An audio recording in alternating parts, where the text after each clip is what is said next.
It's one step process to change date and time in Windows 10.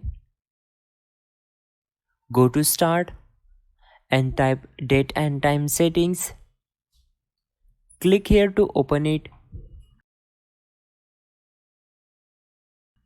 To change the time, disable this option, that is set time automatically.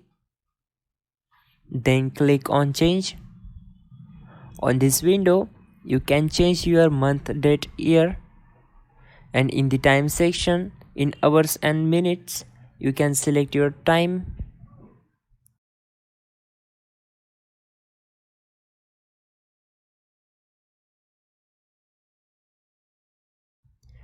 Now click on change.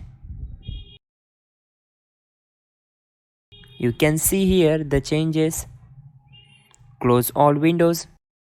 That's it guys, you are good to go.